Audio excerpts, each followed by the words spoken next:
First Class Fatherhood. That is where Alec Lace comes in with his popular podcast. And one of the most interesting was on a podcast. Alec Lace interviews high-profile fathers from actors to NFL players with a vision to change the narrative of fatherhood and family life.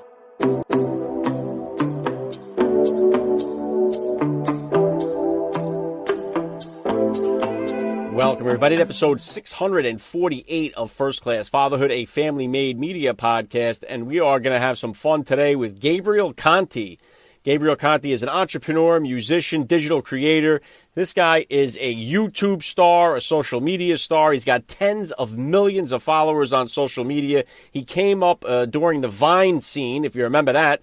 It seemed to have come and gone. Those were them 6-second videos. Now, Gabriel did study acting before stumbling into social media. He fell in love with digital creating. He has really just been crushing it on social media ever since. He's got a brand new book out right now titled A Mission for Meaning: The Choices That Lead to the Life You Really Want. The book debuted yesterday. It was #1 on Amazon in Christian self-help, #2 in Christian marriage. He's a new dad. He's got a big heart. I love what he's doing. Honored to have him on the podcast today. Gabriel Conte will be here with me in just a few minutes, so please stick around for the interview. And First Class Fatherhood is being brought to you by Family Made Media, and you got to go check out the newsletter from Sean Johnson and Andrew East. Get over to news.familymade.com. This week in the newsletter, they dropped some new news. Sean Johnson and Andrew East are teaming up with a potty training expert to create the perfect potty training course. This is going to include the system that they use to potty train their daughter, Drew. They had a link in this week's newsletter to find out if your toddler is ready for potty training. You just click on the link, take the quiz. Also, in Monday's newsletter, they talked all about communication. They took a real deep dive further into communication, which we know is really just the backbone of every relationship. There's a wealth of knowledge given out every Monday and Friday in the newsletter by Family Made. Listen, we know parenting is hard, family is hard, relationships are hard. We're all out here doing the best we can. We can use every little advantage that we can get, and this one is a big advantage. Sign up for the newsletter, news.familymade.com. We can all use a little extra reinforcement to know that we're getting it right as a dad. So go check it out. Make sure you follow me on Instagram at Alec_Lace for all the upcoming guest announcements. I got future NFL Hall of Famer Terrell Suggs joining me here on the podcast on Friday. I've got 3 great dads joining me here on the podcast next week. Find out who they are at Alec_Lace over on Instagram. If you could help me out by spreading the word about this podcast to every father in your neighborhood or in your contact list, let them know about the show that's here celebrating fatherhood and family life. You guys know Father's Day is every day right here on the podcast. And here we go, straight ahead, my interview with social media star, digital creator, and now author, Gabriel Conte on First Class Fatherhood.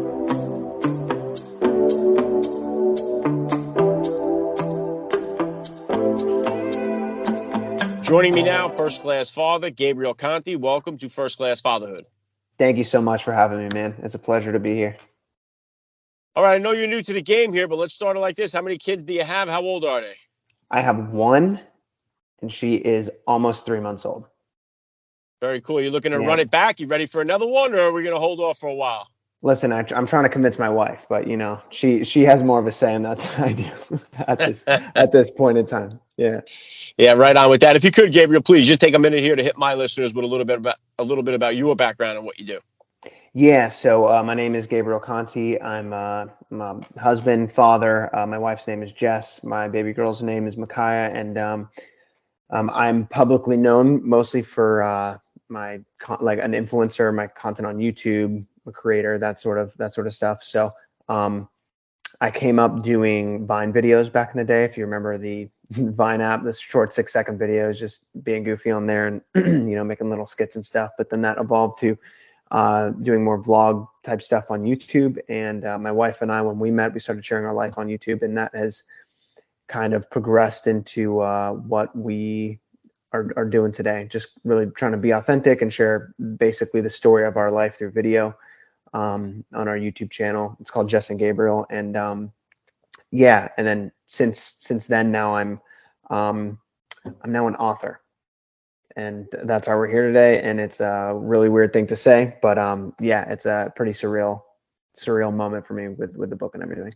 Yeah, we're going to jump into the book in just a second here too, and I know I watched your delivery video or wherever have you that you put up Mm, there on YouTube about the whole process and stuff. And one of the things you say, like in the beginning, of how like you feel like you're still yourself, you're just a dad now, and it's I know I've spoken to quite a few NFL players that talk about when they win the Super Bowl and they get that mic shoved in their face and they're like, "Hey, you're a Super Bowl champion. What's it feel like?" And you're like, "I don't know, it hasn't hit me yet," And so yeah. sometimes fatherhood is kind of that way, it doesn't really hit us. It hits guys sometimes right away. Sometimes it takes a process. Where are you in that process? How has becoming a dad kind of changed your perspective on life? It was a really weird, the moment that she was born was very bizarre because I had this expectation that I was going to feel a certain way. And I was trying to they took the baby out and put her on Jess's chest. And I was trying to figure out, like in the moment, I was having all these feelings that, you know, I, I was just like trying to process everything. And over the course of time, I'm just thinking about it all. It was the first moment that I realized, like, oh, this is like my first family member that is an official member of the family that I'm essentially starting like a fresh relationship with, that's just like new and that was not a pre-existing relationship before. Like my parents were always there, my siblings were always there, even my wife. Like by the time, we were married, we had already built up a full relationship. So by the time we were family, we were already, in love and knew each other well. And at the point that my daughter was born, we didn't even have a name for her yet. So it was a moment that I was like, I'm meeting this like essentially a stranger for the first time. That's my daughter, and I need to build a relationship with her, and that's going to take some time and effort. And yeah, it was like that was a surreal moment. But now it's sunk in a lot more. And after these few months, having her around would be really weird not having her around. So it's definitely like a time thing for sure. Yeah, very cool. And obviously everything that you do tied into media. You spoke about how you came up with the Vine and the whole bit. Yeah. Is it now? I know you obviously you're sharing your story through your videos, with your child now and everything. Was there a discussion between you and Jess going into this, whether or not you were going to, some celebrities, some people decide not to put their kids on social media. They don't want to share pictures. Some Yeah. go all in like you guys are doing. Was there a discussion about, hey, maybe are you looking at the way that you're sharing your personal content now any differently than you did before? Yeah. Are you cautious about sharing so much about your kid's life on social media? Yeah, we're definitely we are trying to take the approach where, we still want to share about our life, but we don't want to employ our daughter without her ability to want to be employed, essentially. So, and we're trying to like keep her private enough too. So we'll still like post pictures with her and stuff, but we're trying our best to not, and we're still figuring it out, but we're trying not to just like show her face a whole lot, or maybe if it's just like from the side or something. But we're trying to figure out exactly where our line is going to be and what that is, because it's still pretty blurry right now. But we're just trying to figure out what's best for our family and then best for her as we think about the future and her growing up. And we don't want to have any like videos or content that she's going to be embarrassed about, down the road or anything like that. So, we're sharing her more so as a family member, not so much as like what our content is about, if that makes sense. It Yeah. does, yeah, and it is challenging, Gabriel, because number one, this stuff is all still relatively new, and to now be Hmm. bringing up a child and doing what you do surrounding that is got to be challenging. But I'll tell you what, it's worth it because I mean, I talk on this show so much about how we have a fatherless crisis in our country with so many kids Hmm. growing up without a dad, and the way that our family units have broken down in this country, it's not celebrated enough. So when somebody with your kind of reach is sharing that fatherhood journey, that family journey, and how it's making your life better, I think it is nothing but a benefit, to us as a society. So props to you for doing that. And I know that Thank it's you, got man. to be challenging to navigate. Yeah. I mean, it is. It's interesting, but I'm right there with you. I really, my pastor once said one time, the foundation, or what the country is built upon is communities, and what communities are built upon is families. And the family is just so important to just keep tight knit. And fathers really in our society, I don't think there's enough credit given to fathers a lot, and how much of an impact fathers can really have on their kids. And yeah, I'm just a big proponent of that, and really trying get that message out there, and more so through kind of like sharing our life and sharing, like doing it through story. That's like with my book as well. I wrote it in a story format, and there's like messages I want to share in there, obviously, but I'm more so recounting stories of my life and things that I've gone through. And that's, the way I try to approach all of our content on social media as well. That's been our approach all these years, is, sharing our life via a story and letting that resonate with people rather than just trying to like sit there and, preach to people. Yeah, I definitely hear that. And you talk about the book. Let's get into it here. A mission for meaning, the Yeah. choices that lead to the life you really want. So what was the genesis of the book here, and how difficult was it for you to go through all that? You weren't a father yet when the book came out. I know the dedication as to your wife. The baby is still in your wife's belly at the time. Yeah, So yeah. what was the process of going through this book while your wife's pregnant, getting ready for fatherhood, and who is the book for? Yeah, it was actually pretty crazy. I started the book a little over 2 years ago, the whole process of writing it. And for years, my manager wanted me to write a book. He was like, I really think you have something to say. And I personally didn't feel ready. And he kept, every now and then we check in on it. And for years, I was like, no, I don't think I'm ready to write a book. And then eventually I got to a point where I was like, okay, I think I have like enough that I want to say. And I have stuff on my heart that I want to share with people. And but then going to the what you were saying about Micaiah not even being born yet, I started the book probably about like a year and a few months before we got pregnant. And at that point, we were kind of having nearly full versions of the book drafted up at that point. Really rough, but it was getting to that point. And then Jess got pregnant, and that changed so much for me and my perspective. And I was, I had my hands in a lot of stuff. I was really busy, kept myself really busy. And I realized in that moment, like, if I don't pull things back a little bit and change the way I'm doing things now, I won't have time to be a good father come 9 months from now. So at that point was then a point where I was doing heavy revisions and edits on the book. And I was starting to like just reflect so much on even my own past and, me as a child with my father and what that looked like and what I want to keep and what I want to change. And so much of that got poured into the book. Even after we had those first few drafts, I started adding so much more into the book and doing really, really heavy revisions in there. And yeah, just really learning so much about myself and the way I want to parent and really who I want to be, because the best thing we can be for our kids is a great example, and I was like, I need to really reflect on myself and who do I want to be, what kind of man do I want to become, because that's going to be the I'm going to be, the first or one of the two first examples between me and Jess that Micaiah is going to be looking at in her life. So that was definitely a big change for me. And the whole book, like you mentioned, with the choices that lead to the life you really want, that stems from just this really, the word that we kept going back to during the writing process was intentionality. And living an intentional life is something that Jess and I, just like intentionality is one of our favorite words. And living very intentionally is something that I've always kind of like talked about and wanted to live out myself. And in the book, I just through story try and like recount, different things that I went through, different failures that I had to walk through, the times that I, ended up adapting from learning from my failures and kind of getting it right. And, figuring out through all the things, the ups and downs in my life, what were the choices that were made and what things did I choose to do that made a big impact to get me to where I am today.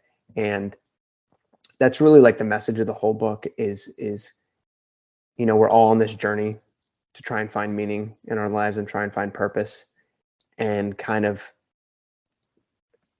first zooming out and getting this like big picture view of like, what is the mission that I'm on in my life? And then going from that perspective and then honing all the way down to like, okay, so what does that mean for the choices that I'm making every single day? The small habits I'm building and the small choices that I'm making every single day. How are those things really affecting the big picture mission for my life, because all of our choices have consequences, whether they're good or bad. All the habits that you have, you're building habits whether you know them or not. They could be good, could be bad, but you're building habits, and you really have to be aware that that's happening, and how are you going to adapt and change, or keep things that are good as well, and really like be intentional with all the things that are happening in your life day to day, and making really intentional choices that will have compound interest effect over the course of time. Yeah, really, really awesome stuff, Gabriel. Again, a mission for meeting. The link is in the description of today's podcast episode, so my listeners can get over there and check it out. But it's so true, and I know I forget the quote that you have right in the beginning of the book, but I know that it's similar to, like, I had Steve Weatherford on the podcast, and he always talks about how life is not happening to you; it's happening for you. And I know yours, it was something about life coming from you. I think we create our lives, and we just seem to react to what's happening rather than try to change that original source of where everything is coming from. And I think so many times we get it messed up. And like you say, the choices have consequences. And I think the faster we fail in life, the faster we get to where we want to be, because it seems like so many people try to avoid failure when really that seems to be the pathway to success. So the longer we keep avoiding it, the longer it takes for us to get there.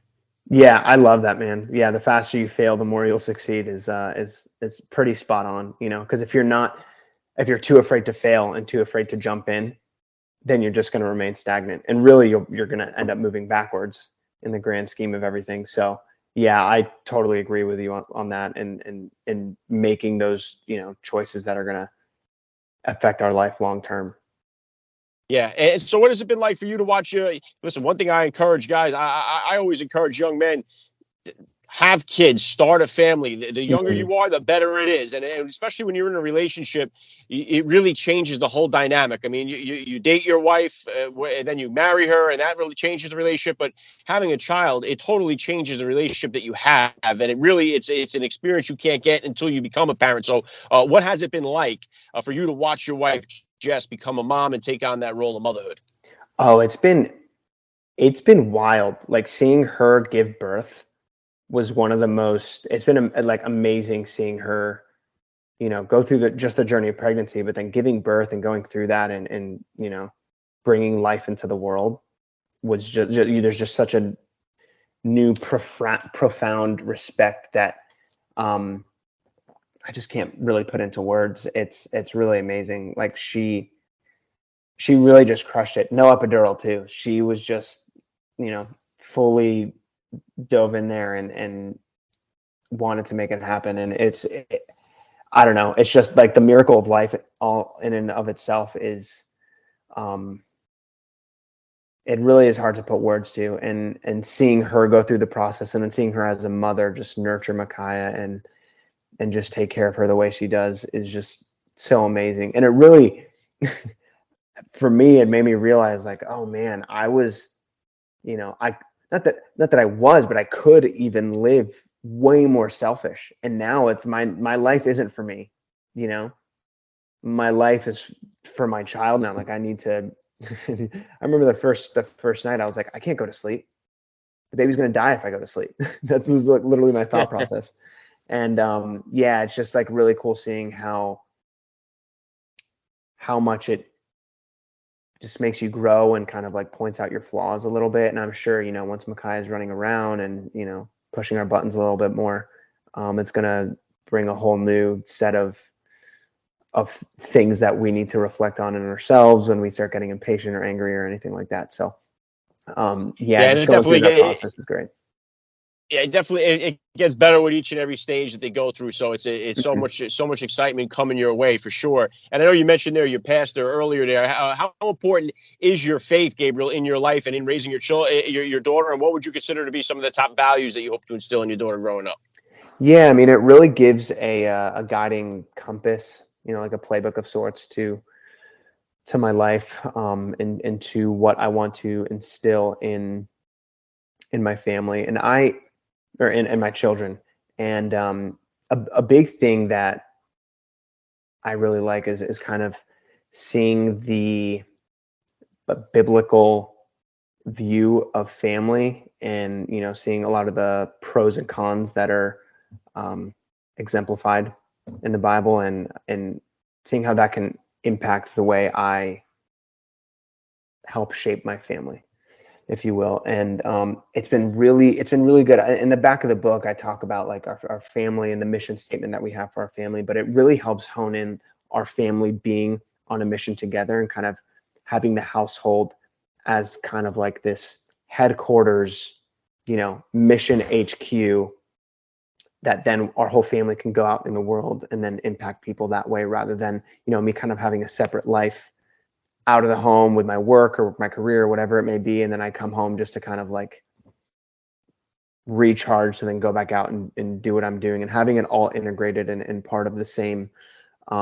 mission, and the things that all the members of the family do outside of the house are, to fulfill that mission that we're all on together. So that's definitely that's something big that I want to, instill in my family, and try and,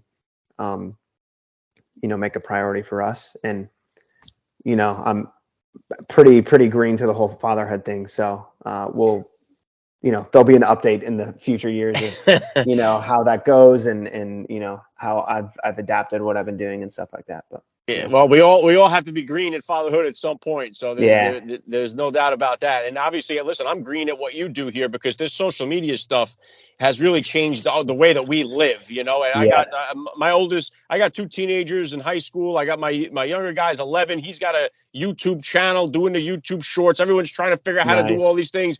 And I'm a railroad mechanic. I've been doing that for 23 years. So this is something I started up on the side. I've been still trying to learn so much of this stuff. Like you talk about Vine. I wasn't even in the game. I didn't even know what Vine was. Like, I didn't know Yeah, what half of this stuff was doing. So what kind of advice do you have for the parents out there like myself that have kids that are trying to get onto the social media apps, trying to produce content? What kind of advice do you have to the parents? How would they steer the kids?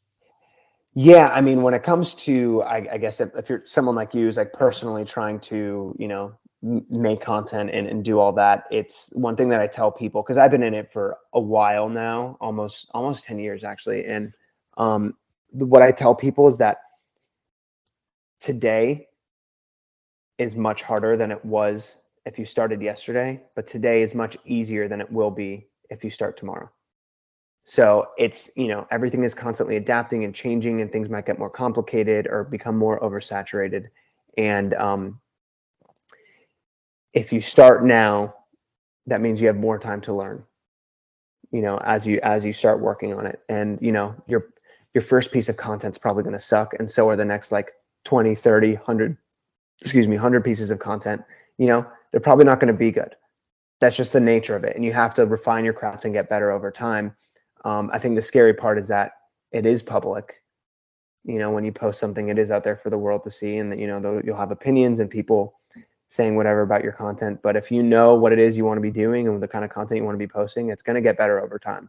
And now I know, like for my content now, I'm like, oh my gosh, when I, post something, I know if I'm like really proud of it or not, or if it's a great piece of content. But, that's after nearly 10 years of doing this. So yeah, that's my one encouragement for, if you're a parent wanting to try and get into the game or anything like that. But then, for kids as well, if you're, a young kid who's like looking to try and make content and, I guess make a name for yourself and start your own career on social media and on YouTube or whatever it may be. Yeah, the same thing. Just there's so many people that talk about starting and talk about the kind of content they want to make or whatever it may be, but you really just have to take action and do it. It's really what it comes down to. And, especially when you're a kid, like in middle school or high school, you might have people making fun of you, and it might be tough because they're your friends at school and you have to see them every day, or, even if they're not your friends, but just people at school who, stumble across your channel and, start teasing you about it. But yeah, it's, I guess just knowing the bigger picture of where you want to go and having kind of like that vision and mission in mind. It makes it a lot easier to stay on track than just like, oh, I want to post YouTube videos. And then, the one comment you get is the kid from school that doesn't like it. And you're like, oh, no one likes my YouTube videos.